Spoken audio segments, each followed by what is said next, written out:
Salut les amis, c'est Ben de Grand Factory. Aujourd'hui, on va finir la revue du livre d'armée des 100 royaumes avec les unités moyennes et lourdes que j'ai fait un petit pack parce qu'il y en a un peu moins que les unités légères. Donc on va revoir tout ça ensemble. Donc, commençons avec mes petits chouchous dans les moyens. C'est les Manatarm. Pour 105 points, vous avez 3 stands qui sont des médiums avec 5 en mouvement, 1 en volée, 2 clash, 4 attaques, 4 points de vie, 2 en résolution et 2 en défense. Donc c'est pas des gros foudres de guerre. Mais au vu de leur carac et des petits bonus qu'ils peuvent avoir, et il y a des petites combos sympas avec eux, et c'est notre bonne unité moyenne de base de toute façon qui va nous servir un petit peu à plein de choses. En règle spéciale, ils ont juste le bouclier qui leur permet de passer leur défense à 3 de face. Donc en figurine de commandement et d'officier, ils ont accès donc à l'étendard pour 10 points pour avoir la relance des charges et le plus en mouvement sur la seconde marche. Et en figurine d'officier, ils vont avoir accès au Season Veteran pour 20 points et au Néophyte pour 15 points. Alors le Season Veteran, moi je préfère celui-ci dans les listes que j'utilise habituellement, parce que le Season Veteran vous permet d'avoir la règle Bastion, et ce qui fait que vous aurez Bastion 1, donc plus 1 en défense, donc ce qui les monte à 4 en défense de face et 3 en défense de flanc, donc c'est plutôt pas mal.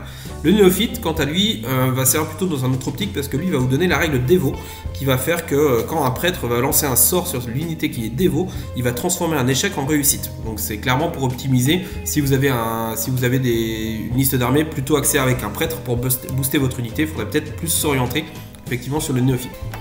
Alors plusieurs façons de les jouer, ces Manatarm. La première, c'est tout simplement tout nu en slip à 105 points les 3 de base. Ça va être votre unité pour tenir les objectifs qui vont être proches de votre zone ou dans votre zone, ou aller chercher un petit objectif pas très loin, mais ils seront pas là pour tanker et faire des dégâts, juste pour faire le rôle de teneur d'objectif. Seconde optique, où là on peut avoir une grosse enclume. Ils ont 2 en défense, 3 avec le bouclier. On leur met un petit Season Veteran, il passe à 4. Vous les mettez, moi je les joue par 8 stands. 8 voire 9, après on peut entre 6 et 9 on va dire, osciller entre 6 et 9 stands. Partons sur la combinaison à 8 stands comme je joue régulièrement. On tombe sur une unité à 310 points avec l'étendard et le vétéran de saison qui vous permet d'avoir le bastion. À ça vous mettez dedans un noble avec la plaque, l'armure Indomitus, je crois, j'ai perdu le nom.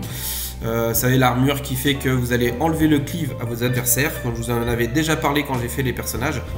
Dans ce pack là, ça vous permet d'avoir une unité qui va pas faire des gros dégâts, mais par contre vous allez être indessoudable quasiment, parce que vous allez avoir 4 en défense avec l'enlevage du cleave. C'est pas très français, mais c'est pas grave, c'est rigolo, on regarde. Sachant que vous allez enlever du coup le cleave de vos adversaires grâce à l'armure de votre noble qui sera bien entendu au milieu de votre régiment. Donc si vous le mettez en plus général, pour rappel, il va vous faire relancer les 6 en défense. Donc vous allez avoir une unité qui a 4 en défense, relançant les 6. Et l'adversaire n'aura pas de cleave. Donc c'est clairement super résistant. Par contre, effectivement, vous ne faites pas des gros dégâts. Après là-dessus, on va compter sur le noble pour faire des dégâts.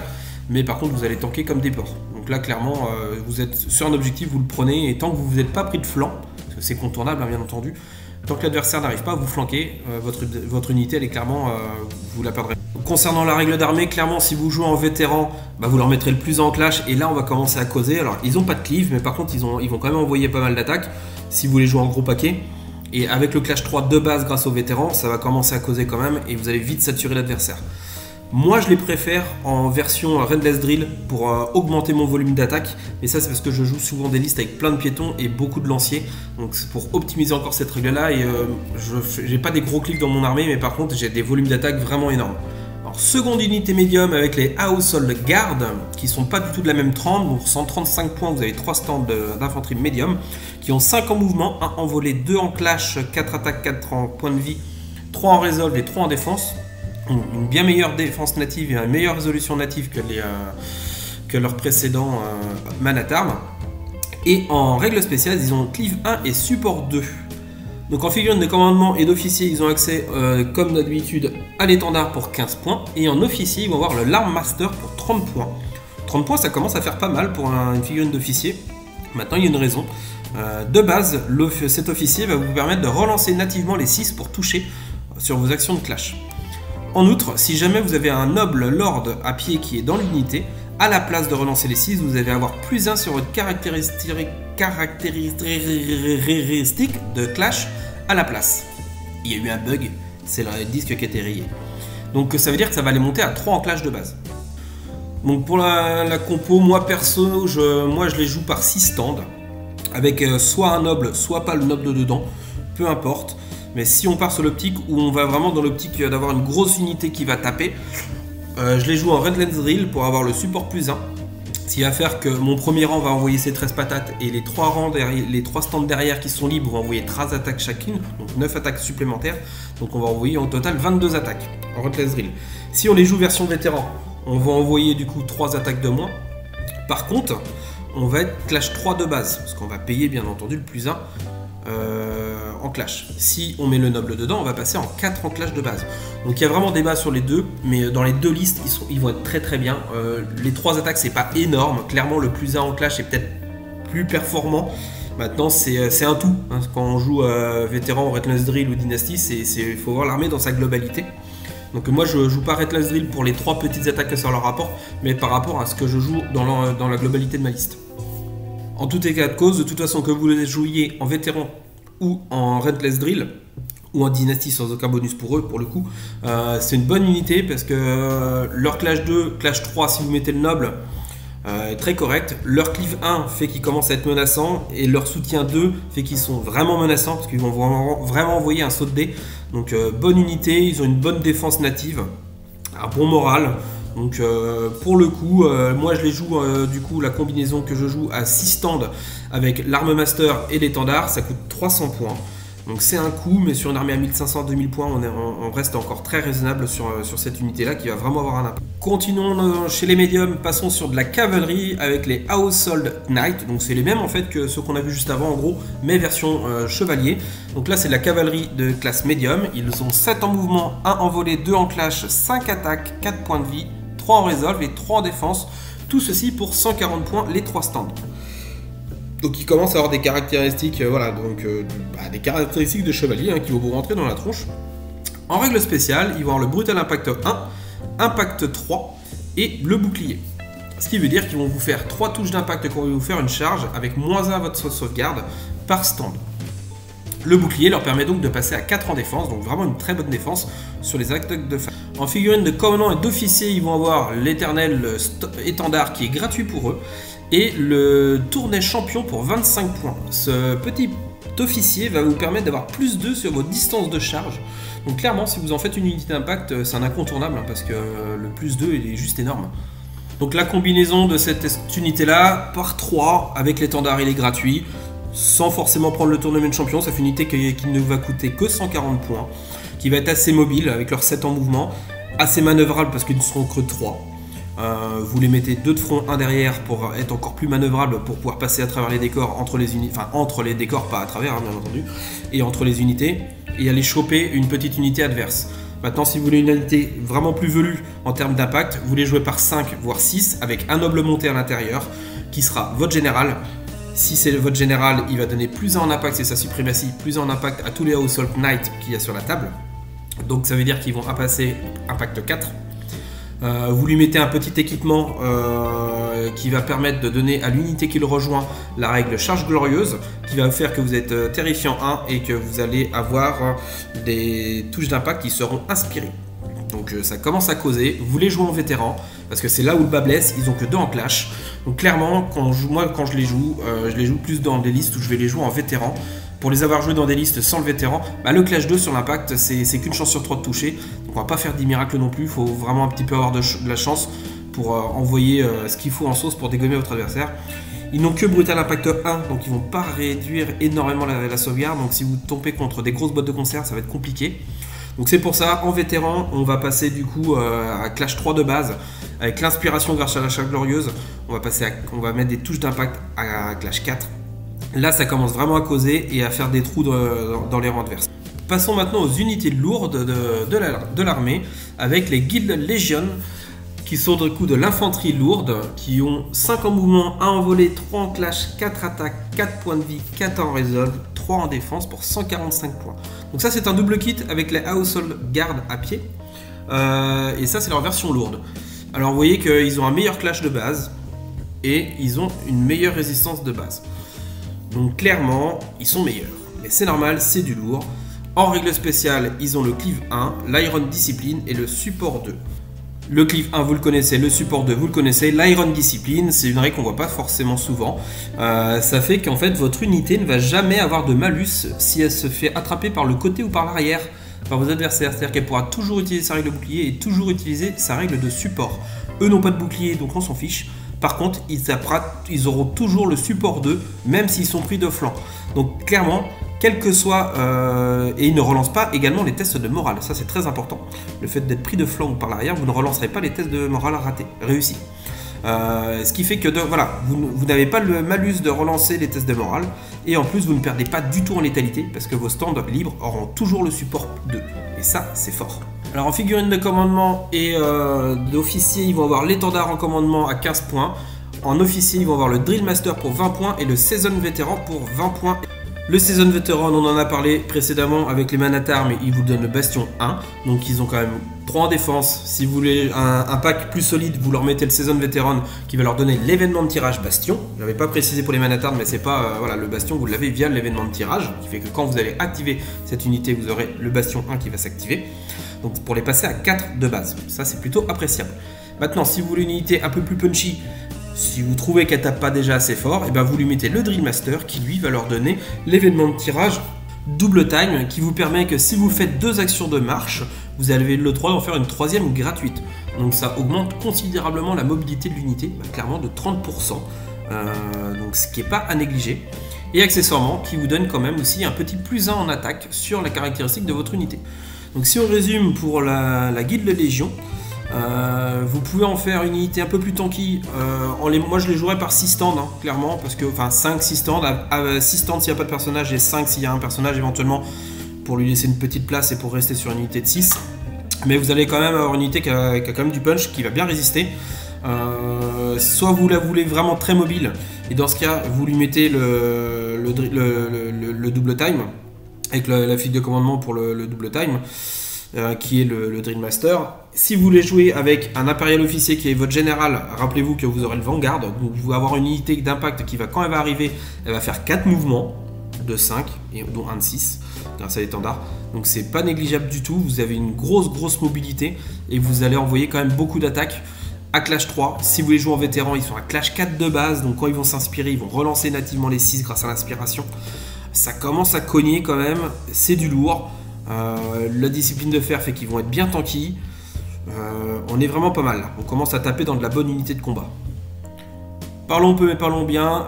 Encore une unité lourde d'infanterie qui a 5 en mouvement, 1 en volée, 3 en clash, 5 attaques, 4 points de vie, 3 en résolve, 3 en défense pour 175 points. Vous avez la petite pépite qui frappe dur, les styles Légion. 175 points, les 3 stands, ça commence à causer. Mais il y a une bonne raison à ça. Vous avez eu le stat pur, 3 en clash, 5 attaques de base. Conjugué à ça avec leur petite règle spéciale, la braverie, le Cleave 2 et l'Oblivious, vous avez une petite plaie pour votre adversaire. Donc la braverie, pour rappel, fait que vous ignorez tout simplement la règle terrifiant de votre adversaire. La règle spéciale redoutable et terrifiant, ça vous l'ignorez. Et en plus, quand vous activez votre unité, vous gagnez et avant de résoudre les... Enfin, il y a un ordre, il y a un séquençage bien précis, mais en gros, c'est dès que vous tirez la carte, avant de résoudre vos événements de tirage et d'effectuer votre toute première action, vous retirez le statut brisé si vous l'aviez. Donc en gros, vous activez votre unité, première chose, vous enlevez le marqueur brisé si vous l'aviez. Et après, vous faites vos événements de tirage et ainsi de suite. Donc ça, c'est quand même très fort. La seconde chose qui est intéressante, c'est l'Oblivious, fait qu'en fait, à chaque fois que vous allez faire des tests de morale qui vont vous enlever des points de vie, il va falloir rater 2 tests de morale pour perdre 1 point de vie. C'est pas chaque test de morale raté perdre 1 point de vie, c'est 2. Donc ça commence, ça fait juste que vous êtes 2 fois plus résistant au moral, même un petit peu plus que 2 fois, parce que si vous faites un nombre de tests de morale ratés impair, admettons vous ratez 5 tests de morale, une unité standard aurait perdu 5 points de vie. Vous allez en perdre que 2, et le 5e est perdu, parce qu'il faut un nombre pair double à chaque fois pour perdre 1 point de vie. Donc ça c'est plutôt, en termes de résistance, c'est vraiment appréciable. Et en figurine de commandement et d'officier, ils ont accès à l'étendard pour 15 points et au Drill Master en officier pour 20 points, donc le même que les autres, pour avoir plus une attaque de base qui les monte à 6 attaques, ça commence à causer, et le double time en événement de tirage pour augmenter leur mouvement si jamais ils font que des marques. Alors comment on va les jouer? Alors clairement, en fonction du format que vous allez être, soit par 3, soit par 4, 5 ou 6, je vais partir sur un format 2000, clairement moi j'en sors 6. On est à 360 points les 6 stands. à 2000 points, c'est largement raisonnable. Vous avez, avec bien entendu l'étendard et le Drill Master, vous allez donc avoir une unité qui va avoir 6 attaques de base grâce au Drill Master, qui va, quand elle va rentrer, toujours penser à votre petit impérial officier si c'est votre général. Vous aurez le Vanguard, donc vous allez faire un mouvement gratuit de Vanguard. En plus, vous allez avoir votre mouvement de 5, votre mouvement de 6 grâce à l'étendard sur la deuxième marche, et un troisième mouvement de 5, un quatrième mouvement de 5 pour être précis, grâce à votre double time. Ça fait que vous aurez bougé de 21 pouces les gars quand vous allez rentrer sur table. C'est une unité lourde qui a 6 attaques, clash 3 de base, cleave 2. Vous voyez le tableau? Votre adversaire va pas aimer la blague. Là vous allez pouvoir la poser où vous voulez, alors vous ne pourrez pas charger, mais 21 pouces quand vous rentrez des réserves, c'est juste un truc de fou pour une unité à pied qui frappe aussi fort. C'est une grosse épine dans le pied de votre adversaire. Alors bien sûr, il faut que toutes les planètes s'alignent au niveau de la combo et de combinaison. Je veux dire, si vous jouez pas l'impérial officier, forcément général, vous serez moins mobile. Après, vous aurez peut-être d'autres avantages en fonction de votre général. Si vous les jouez en vétéran, ils vont passer clash 4 de base. Donc voilà. Après, on peut aussi penser que on peut leur mettre un petit prêtre derrière dans une unité qui va les suivre de loin pour leur donner un petit +1 en défense, par exemple, pour les passer à 4 en défense. Pourquoi pas? Après, on peut toujours booster ces unités. Après, est-ce qu'on met un personnage dedans ou pas? Clairement, ils sont très létals, donc on va pas avoir besoin de mettre un personnage pour les rendre encore plus létals. Ils le sont nativement. Par contre, on pourrait peut-être mettre un petit impérial officier pour leur faire bénéficier d'événements de tirage supplémentaires, comme le bastion que lui peut leur apporter éventuellement. Donc voilà, ça pourquoi pas. Moi, je les joue toujours en slip. En slip. Et des slips, c'est du gros slip. Hein. Là, c'est pas du slip de Manhattan. Hein. Mais sans personnage. Nous allons finir cette revue par la dernière unité lourde, de la cavalerie lourde pour être précis, les Crimson Towers, l'ordre des Crimson Towers pour 200 points les 3 stands. Ça commence à faire, il y a une bonne raison à cela. Ils ont 7 en mouvement, 1 en volée, 3 en clash, 5 attaques, 4 points de vie, 4 en résolution, 3 en défense. Ils vont avoir en règle spéciale Brutal Impact 2, Impact 4, le bouclier et le terrifiant 1. En figurine d'officier de commandement, ils ont juste accès à une figurine de commandement qui est le porte-étendard pour 20 points et ils n'ont pas accès à d'officier. Alors cette unité-là, comment on la joue? Clairement par 3. Moi je vous déconseille fortement d'augmenter les effectifs de cette unité. Et d'une pour la simple bonne raison que le stand supplémentaire est à 80 points. C'est énorme, faites le coup. 200 points les 3 en unité. Si vous en prenez 3 de plus pour la montée à 6, vous êtes à 440 points. C'est 240 points les 3 stands supplémentaires. C'est clairement pas rentable. Il faut mieux aller chercher une deuxième unité en slip pour avoir 2 unités de 3. Ça vous coûtera que 400 points au lieu de 240. Vous leur payez les étendards, vous êtes à 440 les 2 unités. Donc vous pouvez avoir 2 unités de 3 stands avec étendard au lieu d'une seule à 6. Et ça sera carrément plus rentable parce que et d'une vous aurez 2 menaces. 440 points, c'est clairement un sac à points, ça va être l'unité que votre adversaire va vouloir dézinguer pour perdre quasiment un quart de votre armée, enfin largement plus d'un quart au final parce que vous aurez votre Priory Commander monté qui sera dedans. Alors c'est de la troupe, hein. C'est de la base pour le Priory Commander, donc c'est pas gênant de les sortir 2 unités de 3. Ça sort très bien. Maintenant c'est une unité qui est par 3 qui suffit. Ils ont un très gros impact, hein.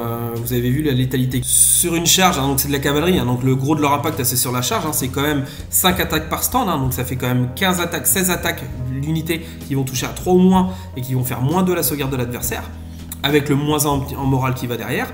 Alors bon, ils n'ont pas accès par contre aux vétérans, parce qu'ils n'ont pas de figurine de commandement, donc ils ne peuvent pas remplir les conditions pour être vétérans. Et j'ai envie de dire heureusement, parce que l'unité est déjà très létale naturellement, nativement. Donc il n'y a pas besoin de leur mettre le vétéran, ça serait vraiment trop fort. Et en fait, ça reste fluff aussi, parce que les ordres, c'est déjà des vétérans de par leur rang faisant partie des ordres en fait. Je ne vais pas rentrer dans le détail du fluff, mais grosso modo, les ordres, c'est déjà l'élite de l'armée. Donc c'est normal qu'ils n'aient pas accès aux vétérans, parce que c'est inclus en fait dans leur profil, on va dire. Donc très bonne unité lourde, clairement mangez-en. Dans une armée axée cavalerie ou même sans être axée cavalerie, l'avantage qu'ils ont, eux, vu qu'ils n'ont pas accès aux vétérans, ils rentrent très bien dans une unité qui n'est pas vétéran, parce que ils n'en bénéficient pas de toute façon, ils ne peuvent pas l'avoir. Donc, mais ils iront dans toutes vos listes de toute façon, et vous en serez toujours content. Voilà terminé pour cette petite revue sur le livre d'armée des 100 royaumes. Donc beau finish avec les unités moyennes et lourdes. Prochainement, je sortirai une revue de liste d'armées. J'en proposerai plusieurs. Moi, je vais en faire une full infanterie pour les 100 royaumes et j'aurai un invité pour présenter une liste qui va sortir en tournoi bientôt. Avec un membre du Discord qui va nous parler un petit peu de sa liste et pourquoi il a fait tel ou tel choix. Et voilà, l'orientation de sa liste, parce qu'elle elle est vraiment différente par rapport à ce que je peux faire d'habitude moi. Donc c'est bien d'avoir un point de vue différent et d'avoir d'un autre joueur qui a l'habitude qui joue beaucoup les 100 royaumes aussi. Donc ça c'est appréciable. Ça permet d'avoir aussi un avis vraiment différent, parce qu'on a tous un avis différent sur comment jouer telle unité ou comment jouer une liste d'armées ou une armée en règle générale. Donc ça vous permettra d'avoir une vision un peu plus large de cette armée. Je vous dis à plus et